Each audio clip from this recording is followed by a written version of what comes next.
संपूर्ण देशवासियों को, संपूर्ण सनातनियों को श्री हनुमान जी महाराज के प्रागट्य की बहुत बहुत बधाई हो। शिव जी का अंश स्वरूप भगवान श्री हनुमान जी महाराज प्रकट हुए। दीपक जल रहा है, दीप जल रहा है, उसको घी की जरूरत है। अब जलते हुए दीपक को घी की जरूरत पड़ती है।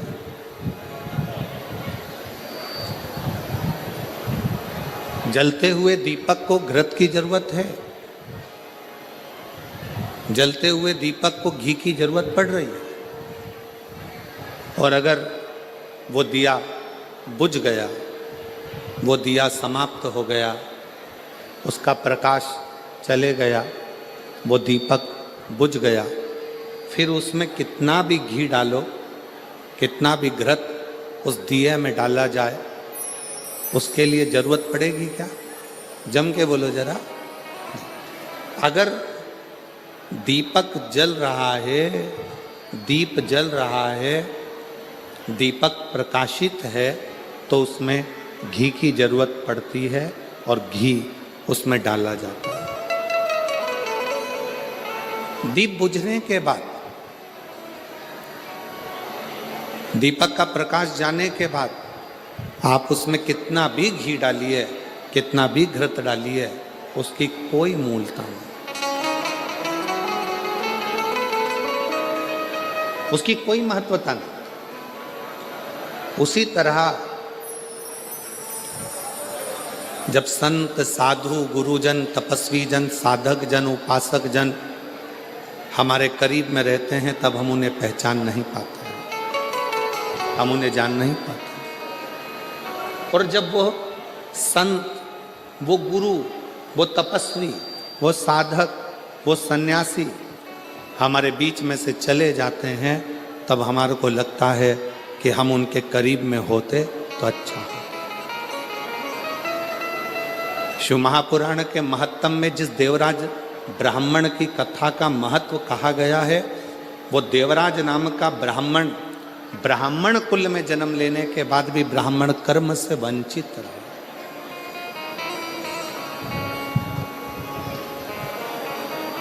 अपने कुल में, अच्छे कुल में जन्म लेने के बाद भी वो ब्राह्मण कर्म से वंचित रहे।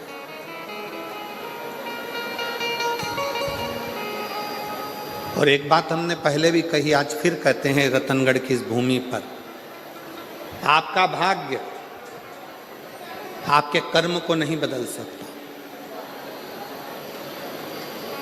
आपका भाग्य आपके कर्म को नहीं बदल सकता। पर एक बात निश्चित है, आपका किया गया कर्म आपके भाग्य को जरूर बदल सकता है।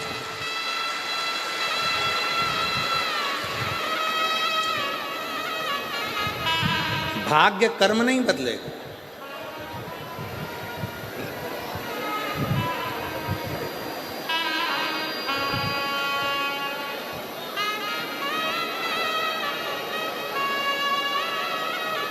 और आपका किया गया अच्छा कर्म आपके भाग्य को जरूर बदल देगा। इसलिए मत बुरे कर्म कर बंदे, वरना पछताएगा, भगवान की आंखों से तो बच नहीं पाएगा, तो बच नहीं पाएगा। अरे ओ अज्ञानी, मत कर नादानी, अरे ओ अज्ञानी मत कर नादानी। तेरे कर्म का फल भी तू ही पाएगा, जैसा किया तूने तेरे आगे आएगा। मत बुरे कर्म कर बंदे, वरना पछताएगा, भगवान की आंखों से तू बच नहीं पाएगा, बच नहीं पाएगा। आपका भाग्य आपके कर्म को नहीं बदलेगा, पर आपका कर्म आपके भाग्य को बदल कर रख देगा। श्रेष्ठ कर्म करो।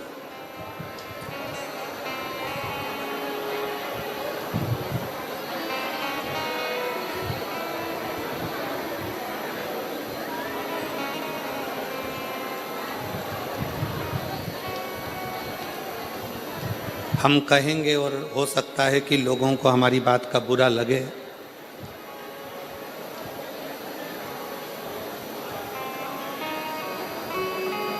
पूर्व में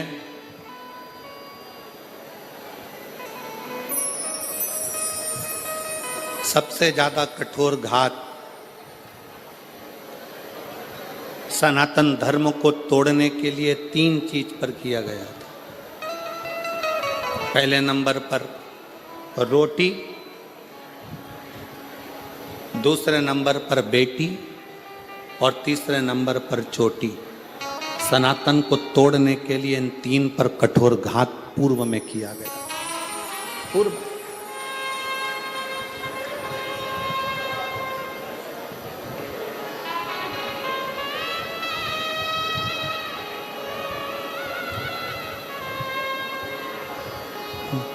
बड़ा विचित्र कठोर घात किया था।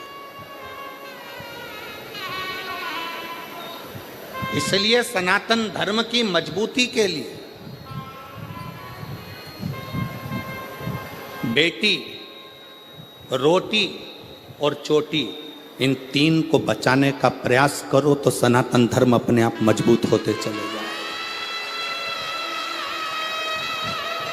और मेरा बेटियों से निवेदन है, जितनी मेरी बेटियां बैठी हैं, जितनी मेरी रतनगढ़ की मेरी बेटियां जितनी विराजमान हैं, उन बेटियों से निवेदन करूंगा, तुम्हारे माता पिता ने तुम्हें परवरिश करने में कोई कमी नहीं रखी है।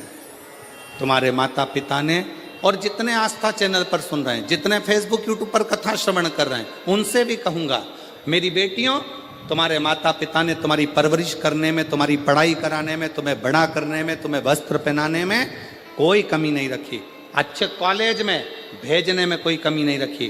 तुम्हें छोटे से गांव से उठाकर जयपुर तक, जोधपुर तक पढ़ने के लिए भेजा। पर मेरी बेटियों से निवेदन है, अपने माता पिता का सिर मत झुकने देना, उनके संस्कारों का स्मरण करते हैं। जब एक अच्छे कुल की बेटी किन्हीं विधर्मियों के पास जाती हैं, जब एक अच्छे कुल की बेटी किन्हीं विधर्मियों के पास पहुंच जाती हैं, जरा सा बॉडी शॉडी देखकर, जरा सा गाड़ी का डीजल पेट्रोल देखकर वो बहल जाती हैं, और आखिरी में उन बेटियों के टुकड़े जब फ्रिज में और अटैची में मिलते हैं तो दिल भी दहल जाता है कि ये बेटियों की दशा है।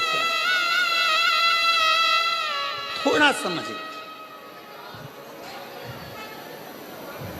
सनातन धर्म की मजबूती का क्रम है बेटी, रोटी और चोटी। रोटी से मतलब है अपना खान पान, अपना भोजन।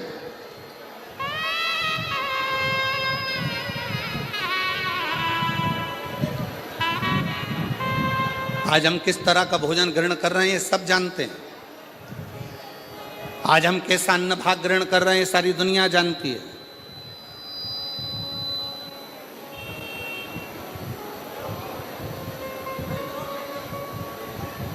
तीनों बच नहीं पाए। मेरे देव अधिदेव महादेव ने, मेरे शंकर भगवान ने, मेरे उघड़ दानी ने, मेरे शंभू ने, मेरे शिव ने, जब अमरनाथ जी की गुफा में माता पार्वती जी को लेकर मेरे शंकर भगवान अमरनाथ की गुफा में अमर कथा कहने के लिए बैठे हैं,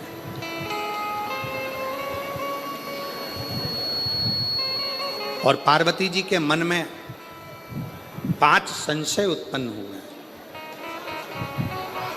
उन 5 संशय में से एक संशय माता पार्वती जी का था कि संसार में रहने वाला मानव जब घोर कलयुग आएगा, कलिकाल चलता जाएगा, कलयुग बढ़ता चले जाएगा, कलिकाल बढ़ता चले जाएगा, तो पाप कर्म में लिप्त होता चले जाएगा। पाप कर्म में वो लिप्त हो रहा। संसार में ऐसा कलिकाल में कोई जन्म नहीं लेगा जिससे हाथ से, जिसके शरीर के द्वारा, जिसकी वाणी के द्वारा, जिसकी चित्त वृत्ति के द्वारा, जिसके नयन के द्वारा, जिसके हृदय के द्वारा, जिसके श्रवण के द्वारा पाप कर्म ना हुआ। ऐसा कोई नहीं जन्मा।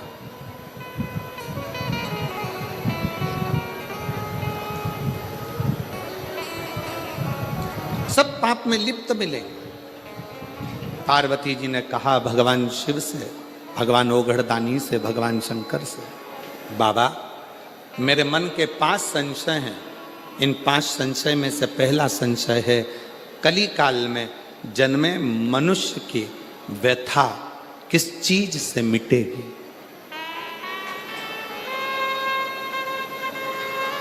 क्या करे कलयुग का मानव कि उसके मन की व्यथा समाप्त हो जाए।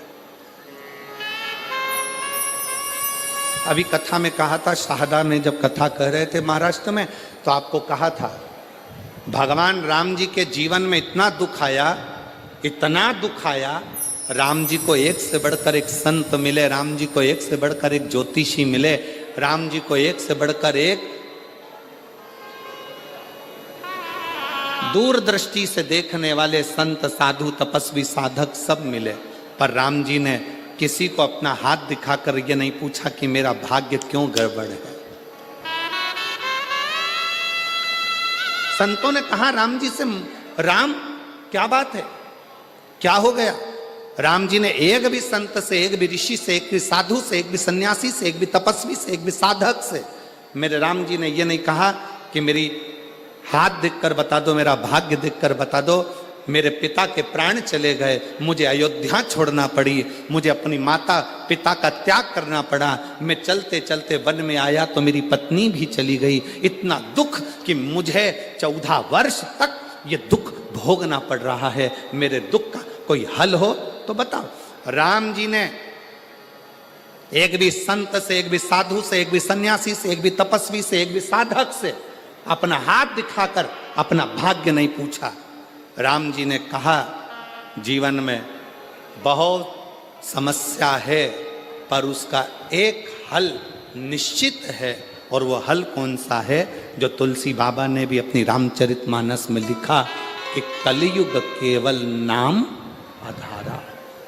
तुलसी बाबा ने भी अपनी रामचरितमानस में लिख दिया कि कलयुग में केवल एक नाम की आधारशिला है। राम जी ने पूछा कोई ऐसा कर्म बता दीजिए, कोई क्या बताए। हाथ में भाग्य देखकर राम जी ने ये नहीं पूछा कि मेरा दुख क्यों आ रहा है, तकलीफ क्यों आ रही, कष्ट क्यों आ रहा है, कितने साल तकलीफ रहेगी, कितने साल दुख रहेगा, ये कितने साल भोगना पड़ेगा, ये राम जी ने नहीं पूछा। राम जी ने तो जाते से प्रणाम कर कर ऋषियों ने पूछा राघव आपको क्या चाहिए। राम जी ने कहा मुझे शंकर की कथा का रसतत्व ग्रहण करा दो, क्योंकि मेरे जीवन की व्यथा को शिव कथा समाप्त कर सकती, मेरे जीवन की व्यथा को केवल शिव कथा समाप्त कर सकती। और मेरी जीजियां, जितनी रतनगढ़ की मेरी बहनें बैठी हैं, जितने मेरे जीजा बैठे हैं, जितनी बेटियां बैठी हैं, जितने बेटा बैठे हैं, जितनी मेरी माताएं बैठी हैं, आपसे निवेदन करूंगा कार्यकर्ता अपना काम करेंगे, चिल्लाएंगे भी, सीटी भी बजाएंगे, बोलेंगे भी, तुम्हारे पास में खड़े होकर बातचीत भी करेंगे। आपका एक काम है, सिर पे पल्लू लेके उसके पांव पड़ करके देना। मैं 2 घंटे 3 घंटे मुझे कथा सुन लेने दे, इसके लिए मैं तरस रही थी और इंतजार कर रही थी इस कथा के लिए। मुझे सुनना, केवल श्रवण करना। पास में बैठी तुम्हारी बहन, तुम्हारी सहेली भी अगर तुमसे बात करे तो उसको हाथ जोड़ कर कह देना। एक दिन कथा टीवी पर नहीं आई, एक दिन कथा रतनगढ़ में नहीं हुई तो बेचैनी बढ़ गई कि हम रतनगढ़ वालों का कौन सा पुण्य थोड़ा थोड़ा कम हो गया था, ऐसा क्या हो रहा था जो हम कथा से वंचित हो रहे थे। पर ईमानदारी से बोलूं, रतनगढ़ वालों का पुण्य कम नहीं हुआ है। रतनगढ़ वालों की पूरी परीक्षा मेरे शंकर भगवान ने ली है और परीक्षा में पास हुए। पुण्य कम नहीं हुआ, रतनगढ़ वालों का पुण्य 4 गुना बढ़ा, उनकी बेचैनी 4 गुना बढ़ी, उनकी परीक्षा 4 गुना बढ़ी। और वो एक लाइन कहते हैं ना, तुझसे मिलने के लिए तेरी कसम, एक मुलाकात। पूरी इंतजार करते रहे। अपने अपने छोराओं से कहा, देखो जरा मोबाइल पे, देखो जरा कथा हो रही क्या, देखो जरा कथा हो रही है क्या, देखो जरा कथा हो रही है क्या, देखो जरा कथा हो रही है क्या। हम लाहौटी जी कहाँ बैठे हैं? लाहौटी जी आपको भी और पूर्व विधायक जी आपको भी धन्यवाद देते हैं, साधुता।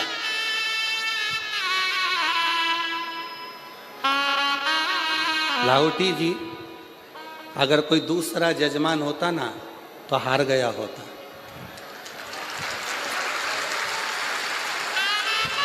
पर आपके साथ में माननीय विधायक महोदय जी भी का एक एक बच्चा और एक एक बेटी तुम्हारे साथ कदम से कदम मिलाकर चल।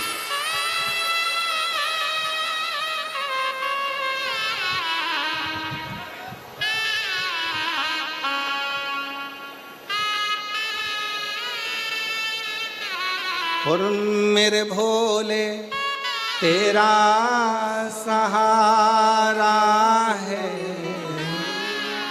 मेरे भोले तेरा सहारा है, मेरी नैया का तू किनारा है, मेरी नैया का तू किनारा है। मेरे बाबा तुझे पुकारा है, मेरे बाबा तुझे पुकारा है, मेरी नैया का तू किनारा है, मेरी नैया का तू किनारा। राम जी ने कहा कि मुझे शिव की कथा सुना दो तो मेरी व्यथा समाप्त हो जाएगी। बस यही कथा शिव पुराण की कथी है। आपको जो 5 दिन मिले हैं, इस कथा को इतने प्रेम से सुनना कि तुम्हारे जीवन का सारा दुख, सारी व्यथा समाप्त हो जाए और शिव तुम्हारी झोली में खुशियां भर। बोल बम का नारा है। इतना धीरा बोलेगे तो कल्याण तुम्हारा। बोल बम का नारा है। श्री शिवाय। शिव तत्व को जान।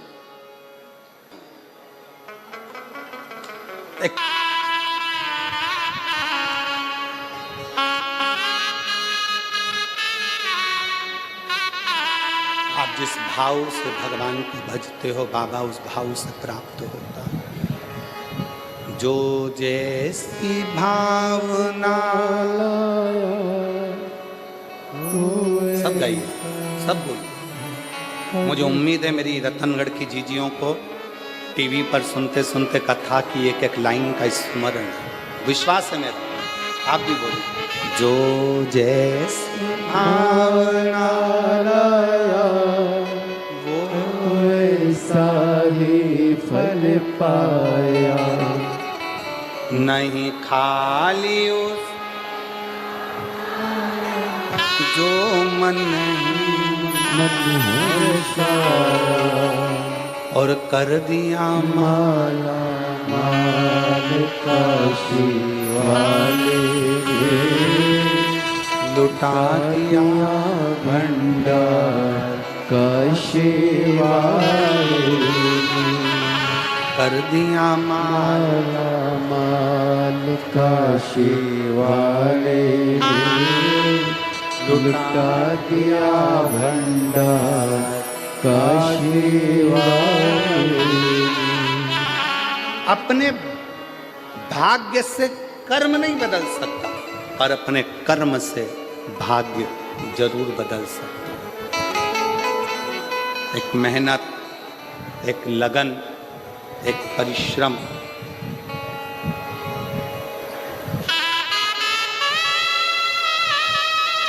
दो चीजों पर कभी भरोसा मत करो।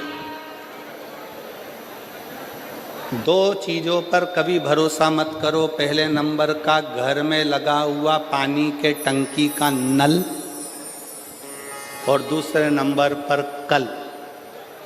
क्या क्या? जब तक नल चालू है तब तक पानी भी पी लो, और जो आज चल रहा है इसमें अलमस्त होकर जी लो। कल का कोई भरोसा नहीं। क्या भरोसा, क्या भरोसा?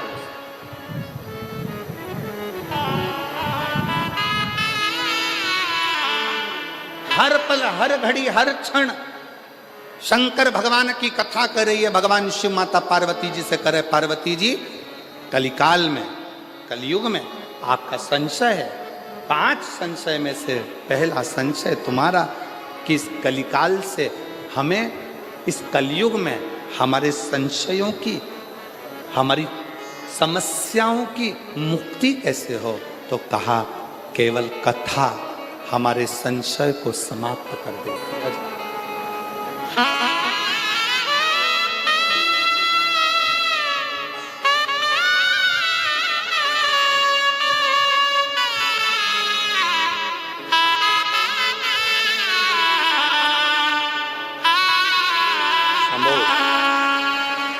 शंभू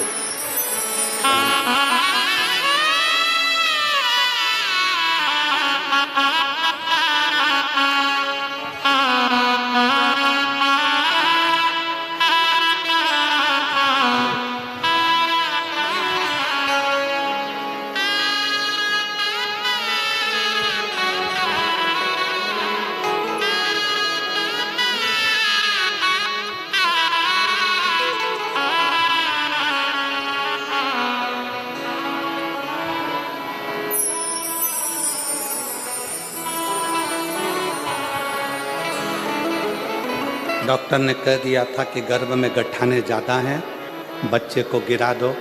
पर शिव का चढ़ाया गया 1 लोटा जल सारी समस्या का हल। शंकर की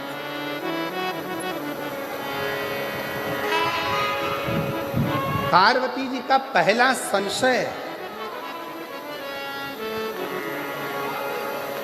माँ जगतजननी जगदम्बा अम्बा पार्वती जी का संशय।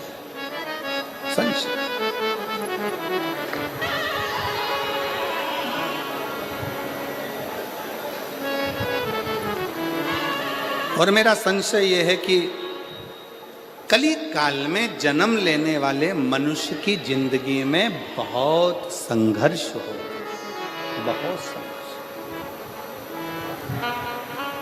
कलिकाल में जन्म लेने वाले मानव की जिंदगी में बहुत तकलीफें, बहुत कष्ट हो। वो कैसे मिटे, वो कैसे समाप्त हो?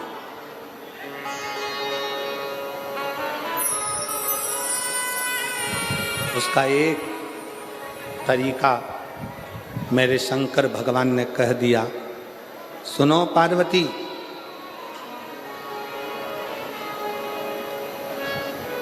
कलिकाल में जन्म लेने वाला मानव जब पूर्ण समर्पण के साथ मुझे भजेगा, पूर्ण समर्पण के साथ,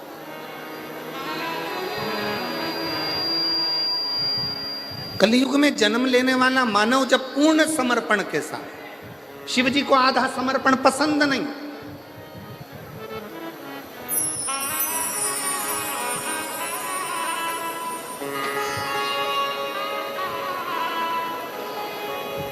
किसी भी देवता को आधा चावल का दाना चढ़ेगा स्वीकार कर लेंगे,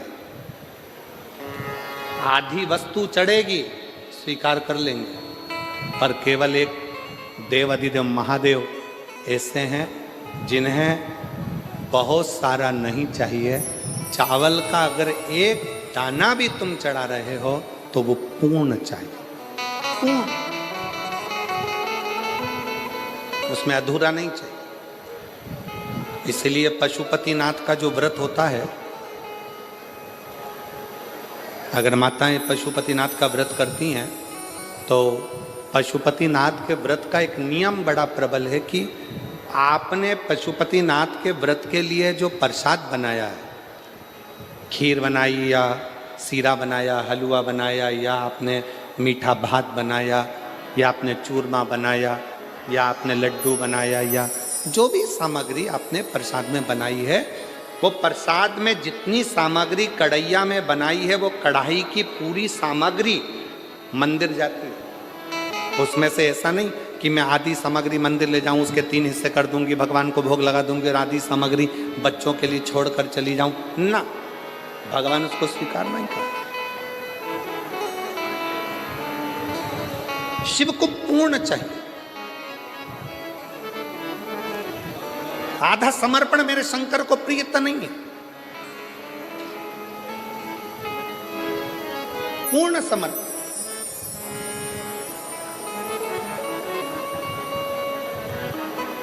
ये जितनी मेरी जीजियां कथा सुनने के लिए बैठी हैं, मेरे जितने जीजा कथा सुनने के लिए बैठी, आपसे निवेदन है, 7 दिन पूरी कथा नहीं सुन सकते, 5 दिन पूरी नहीं सुन सकते, 3 दिन पूरी नहीं सुन सकते, अगर 1 दिन की कथा भी आप शिव महापुराण की सुन रहे हैं तो पूर्ण सुने। कथा व्यास के आने से पहले, कथावाचक के आने से पहले कथा के पंडाल में बैठें, और कथा पूर्ण विराम होने के बाद जब आरती हो, कर्पूर गौरम हो, तब बाबा को प्रणाम कर कर, जमीन को, उस रज को नमन कर कर, जिस रज पर बैठकर आप इतने भाव से भगवान की कथा का रस तत्व ग्रहण कर रहे हैं, उस भूमि को नमन कर कर, अपने हृदय से लगाकर, शिव से प्रार्थना कर कर, फिर अपने अपने गंतव्य की ओर जाएं, पूर्णता में शिव, अधूरी नहीं, पूर्ण।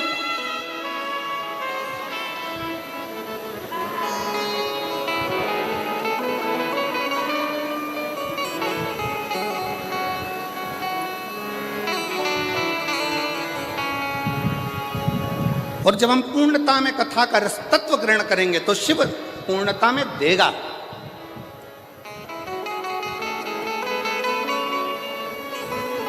थोड़ा नहीं,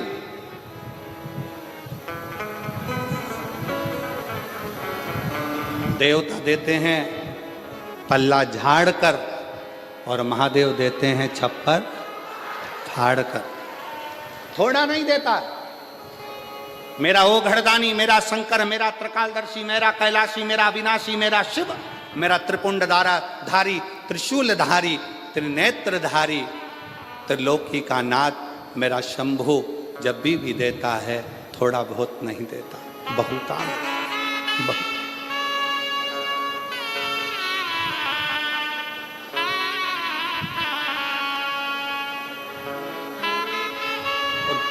किस चीज से? शंकर भगवान को ना तुम्हारा पीतांबर चाहिए, शंकर भगवान को ना तुम्हारा रतन चाहिए, शंकर भगवान को ना तुम्हारा माणिक चाहिए, शंकर भगवान को ना तुम्हारी मोती चाहिए, शिव जी को ना तुम्हारा आभूषण, ना रतन, ना माणिक, ना मोती। शिव जी को तो केवल एक भाव, तुम्हारे भीतर का निर्मल मन सोमोही, तुम्हारे भीतर का शुद्ध भाव, शुद्ध।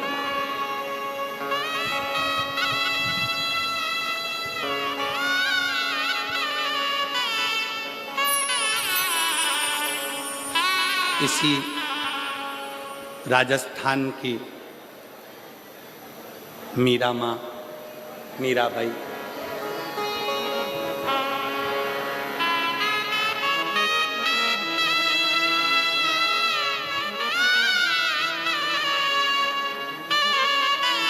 पूरे जगत के लोगों ने, पूरे गांव के लोगों ने, पूरे नगर के लोगों ने मीरा को बावरी कहा, मीरा भाई रे बावरी।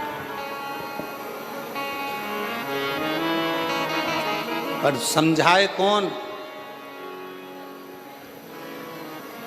ज्यादा धन मिलता है तो लोग पागल होते हैं, बहुत ज्यादा प्रेम होता है तो लोग पागल होते हैं, और जिसको स्वयं गिरधर गोपाल मिल गया हो तो वो पागल नहीं हो सकता क्या? जरा विचार करिए।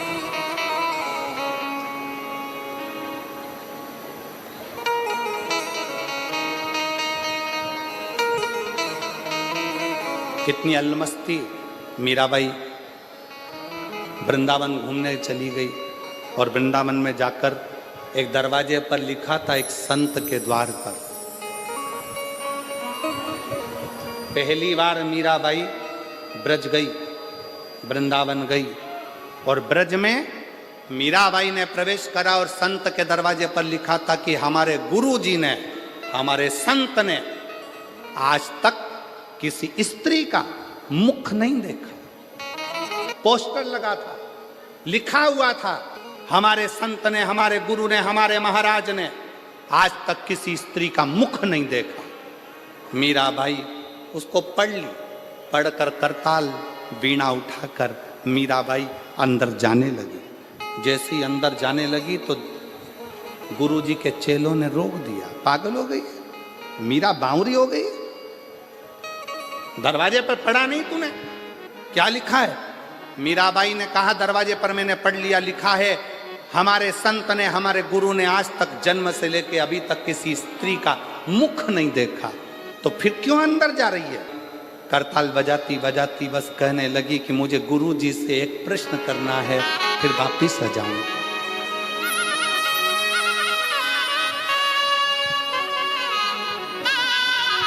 केवल एक प्रश्न, मीरा कह रही है मुझे केवल एक प्रश्न करना है, मैं वापस लौट कर आ जाऊंगी। संत के दरवाजे पर पहुंचने पर गुरुजी के चेलों ने मीराबाई को पकड़ लिया, अंदर जाने नहीं दिया। मीराबाई छुड़ाई हाथ, करताल बजाती बजाती मीराबाई संत के दरवाजे पर अंदर प्रवेश कर गई और संत के सामने जाकर मीरा गिरधर को याद कर कर, स्मरण कर कर पुकारने लगी। जैसे ही पुकारा वैसे ही संत के नेत्र खुल गए, संत के नेत्र खुले और संत के नेत्र खुले। नेत्र खोलते से संत ने मीराबाई को देखा, देखते से ही कहा, मीरा तूने दरवाजे पर पड़ा नहीं था, मैंने आज तक जन्म से लेकर अभी तक किसी स्त्री का मुंह नहीं देखा और तू मुझे अपना चेहरा दिखाने के लिए मेरे इस आश्रम में आ गई। क्यों? मीराबाई ने कहा, गुरुजी, महात्मा जी, बस एक प्रश्न का उत्तर लेने के लिए मैं तुम्हारे पास में आई हूं। कौन सा प्रश्न है जिसके चक्कर में तूने मेरी समाधि को तोड़ दिया? मीरा कहती है, मेरा प्रश्न केवल इतना है, क्या आप पुरुष हो? क्या आप पुरुष हो? संत हंसकर बोले, अरे ओ बावरी, मैं तुझे क्या स्त्री नजर आ रहा हूं? मीरा कहती है, ये मेरा उत्तर नहीं है, महात्मा जी आप उत्तर दो, क्या आप पुरुष हो? संत ने कहा, हाँ मैं पुरुष हूं।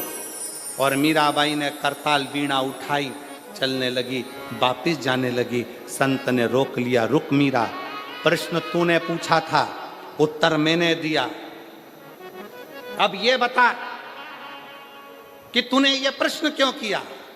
मीराबाई कहती है, बाबा जी मैंने अपने गुरु जी के मुख से सुना था कि ब्रज रज में तो केवल एक पुरुष है, बाकी की सब स्त्रियां हैं, इसलिए आप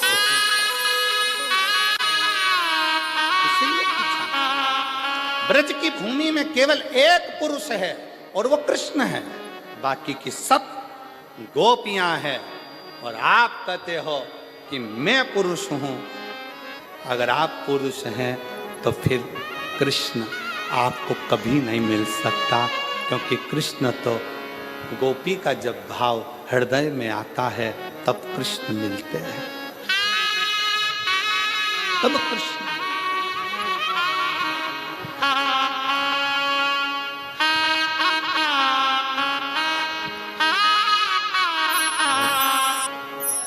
एक चरित्र भाव कहें,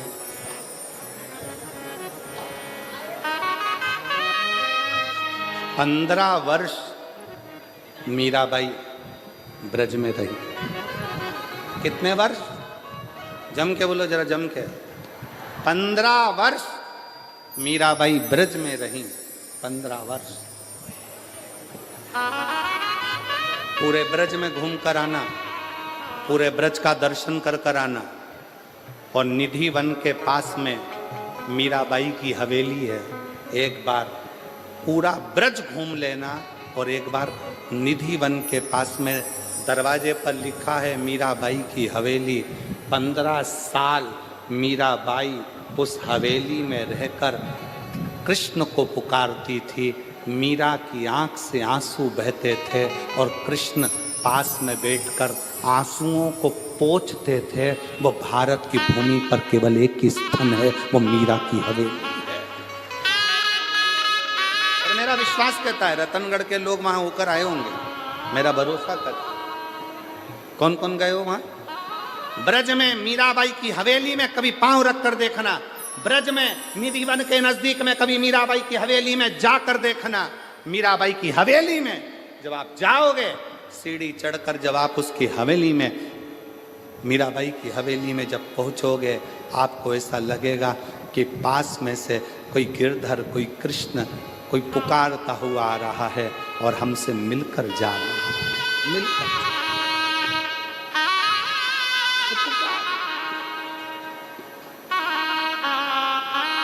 गए हुए 6 साल हो गए।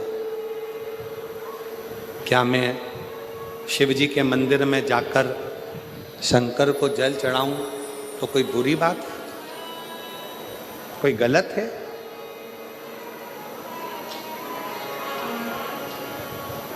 शिव महापुराण में अगर आप लोग कभी स्कंद पुराण का काशी खंड का अध्ययन करें और शिव महापुराण को अगर दिल से गीता प्रेस गोरखपुर की शिव पुराण को घर लेकर आओ, उसको पढ़ो, अध्ययन करो। आप सब तो भाई श्री की भूमि से हो।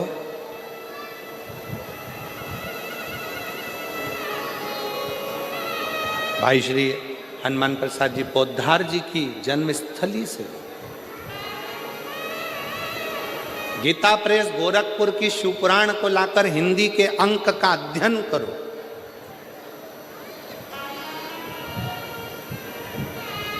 स्कंद पुराण का काशी खंड का अध्ययन करो। देवी भागवत का अध्ययन करो। लिंग पुराण का अध्ययन करो।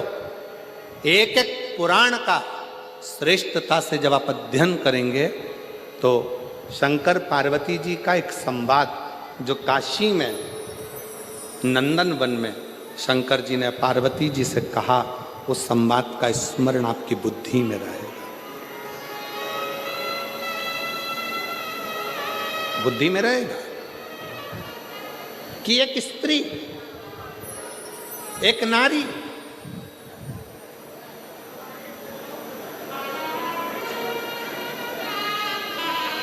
उसका पति अगर चले गया है और पुत्र यदि जीवित है तो वो नारी यज्ञ, तप, अनुष्ठान, दान, पुण्य, व्रत, भजन, कीर्तन, अर्चना, आराधना सब करेगी और उसका पुण्य पूरे परिवार को, कुटुंब को प्राप्त होगा।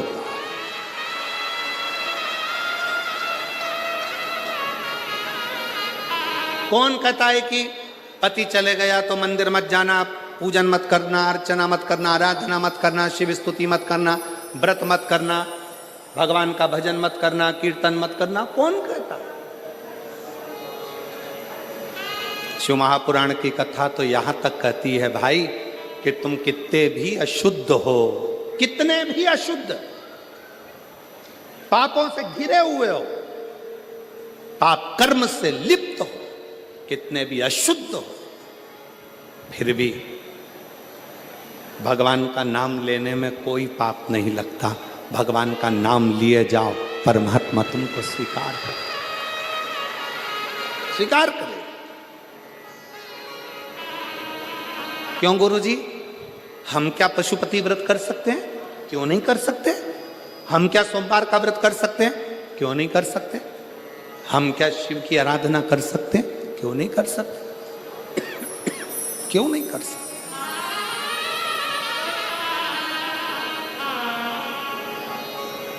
सुनो, आराधना, अर्चना, स्मरण, शिव की भक्ति कभी खाली ना जाए, कभी।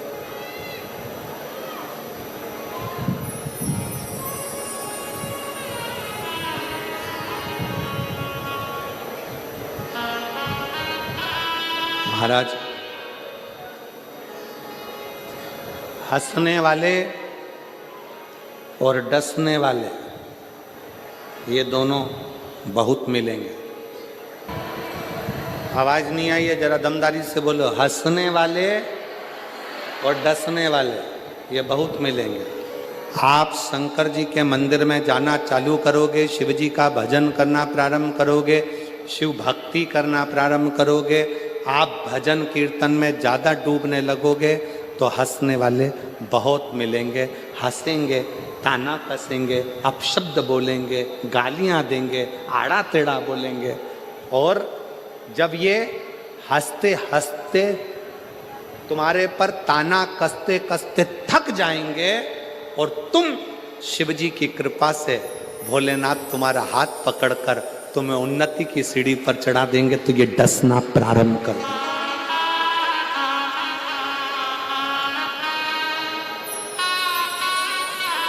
फिर ये डसना प्रारंभ करेंगे। कैसे चोट पहुंचाई जाए, कैसे तकलीफ दी जाए, कैसे कष्ट दिया जाए, फिर ये धीरे धीरे डसना प्रारंभ। एक पत्र है, देखिए।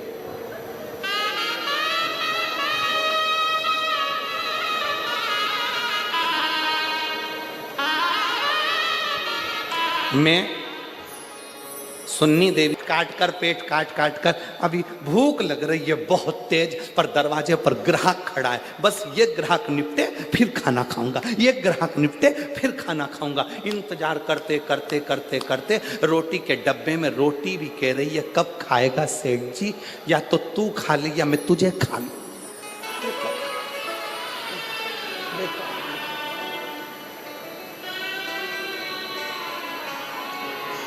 निकलता गया समय, निकलता गया। अभी आज कथा का तीसरा दिवस हो जाएगा, 4 दिन कथा पूर्ण हो जाएगी। रतनगढ़ वाले कई लोग सोच में पड़े रहेंगे, बहुत गर्मी पड़ रही है, जाऊंगी। अरे भाई, अरे मिलती है शिव नाम की दौलत कभी कभी, होती है अपने रतनगढ़ में शिव पुराण कभी कभी। ना जाने कौन से भाग्य खुले, क्या करुणा हुई, क्या कृपा हुई, जो शिव ने ये कथा रतनगढ़ की पवित्र भूमि पर दी है। ये आपके भाग्य की कृपा है।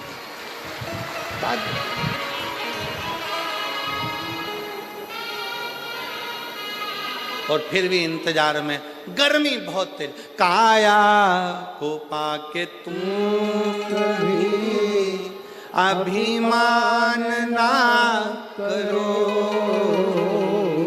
काया को पाके तुम कभी अभिमान ना करो। अरे माटी में मिल जाती है ये काया कभी कभी।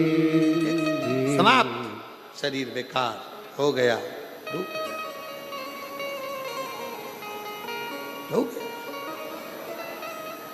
करो भजन उसका, स्मरण उसका, चिंतन उसका।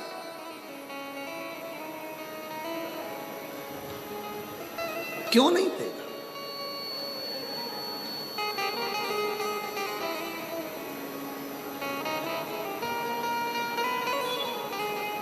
हंसेंगे लोग, ताना देंगे लोग। मंदिर जाती है, बाबा सुन नहीं रहा, झोली भर नहीं रहा, सुनता नहीं है।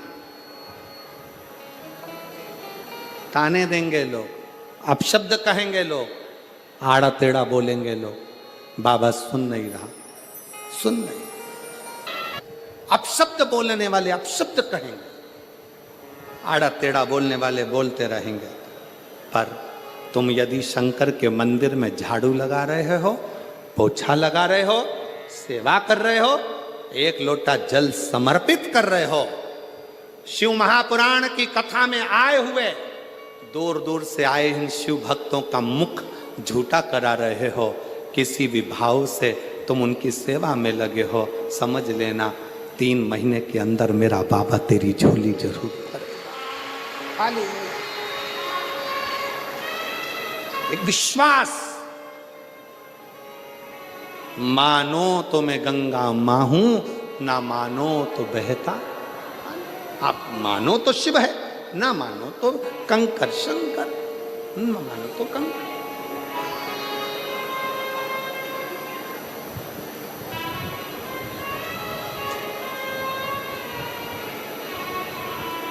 भरोसा रखकर आए हो शिव महापुराण की कथा को श्रवण करने के लिए कि मैं जा रही हूं, निश्चित है मेरा ये कार्य होगा, तो मानकर चलना। 3 महीने भी बहुत दूर की बात है। बाबा चाहेगा तो तुरंत कथा के चलते में ही कल्याण कर दे। बहुत दूर है।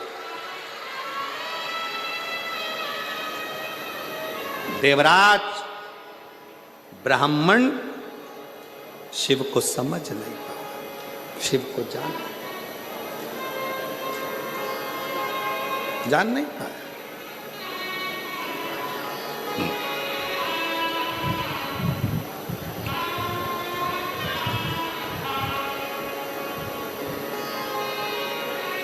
ऐसे कई लोग ताना देते हैं, अपशब्द कहते हैं, आड़ा टेढ़ा बोलते हैं, ताने पर ताना देते हैं, पर घबराना नहीं है।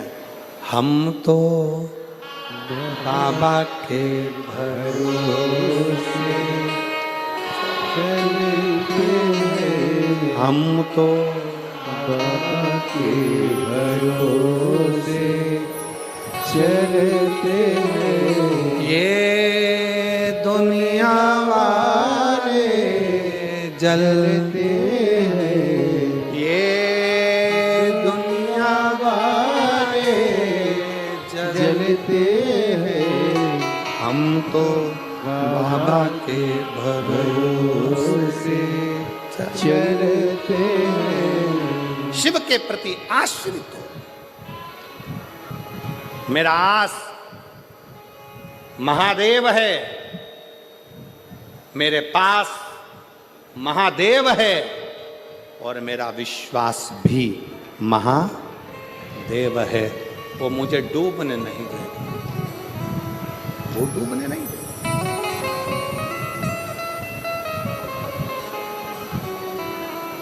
शिव जी ने पार्वती जी को समझाया कि समस्या समाधान केवल एक शिव चर्चा, शंकर की भक्ति। कोई तुमसे कहे कि शिव जी को जल मत चढ़ाओ, शंकर के मंदिर मत जाओ, भगवान का नाम मत लो, शिव तत्व का स्मरण मत करो, जो बुरी बात कहे उसका संग छोड़ दो और अच्छे संग की ओर बढ़ो, अच्छे संग।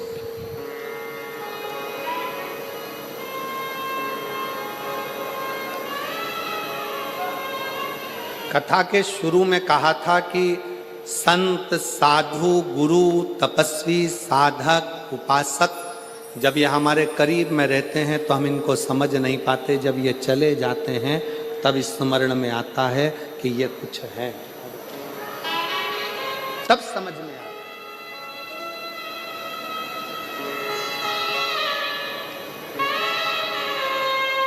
ऋचा शर्मा,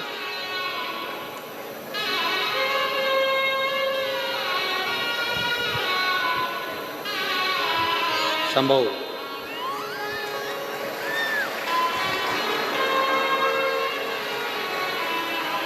शंभो,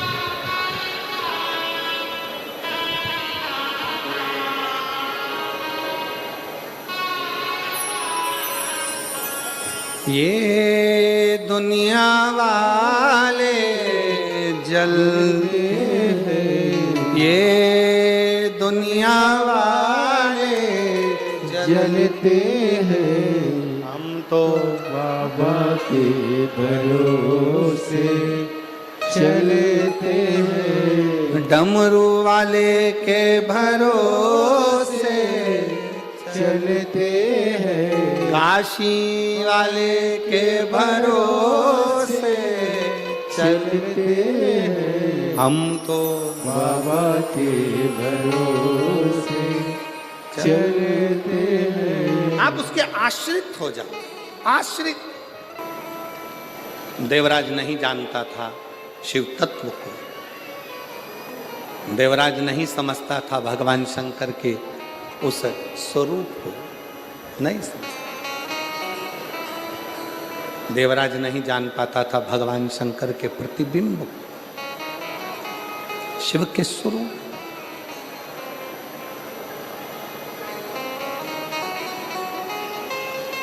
महाराज, ब्राह्मण कुल में जन्म ले लेना और ब्राह्मण कुल में जन्म लेने के बाद भी ब्राह्मण तत्व से वंचित रहना, वंचित, पहचान नहीं पाता। चोरी का धन है, शरीर में ताप है, बहुत तेज बुखार आ रहा है, एक नर्तकी के कहने पर, एक नर्तकी के कहने पर रानी के गले का हार चुरा कर लेकर जा रहा है और शरीर तप रहा है, शरीर में तप रहा, तप रहा।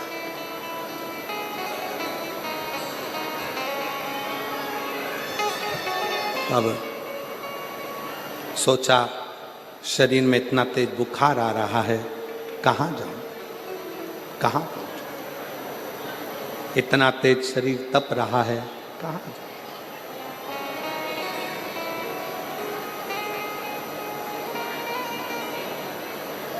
सामने एक टूटा सा शिवालय दिखा, शिव मंदिर टूटा सा,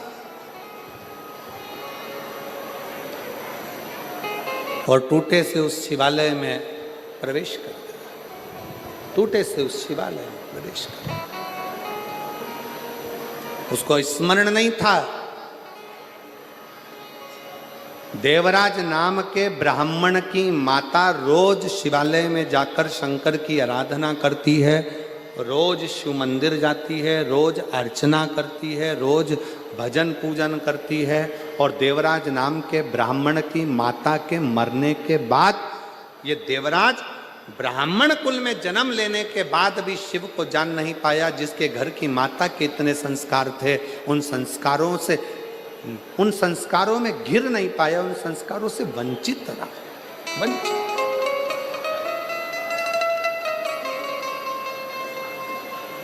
बहुत ध्यान देना महाराज कथा पर। बहुत दूर दूर से आप लोग आए हैं तपती हुई गर्मी में, 100, 200, 500 रुपये खर्च कर कर, ऑटो का 25-50 रुपये लगाकर यहाँ तक पहुँचे हो।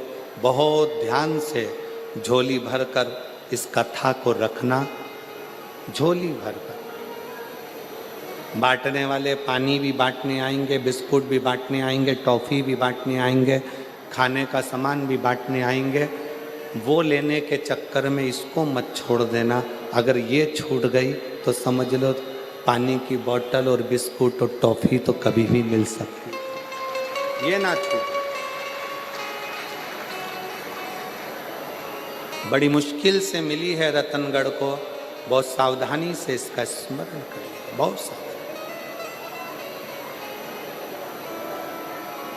एक बात हम कहना चाहेंगे, हमने बचपन में सीखा है, आपने भी देखा होगा, आप भी माँ हो, बच्चे को माँ अपनी गोदी से जब नीचे उतारती, अंदर से चिढ़ उत्पन्न, अंदर से चिढ़।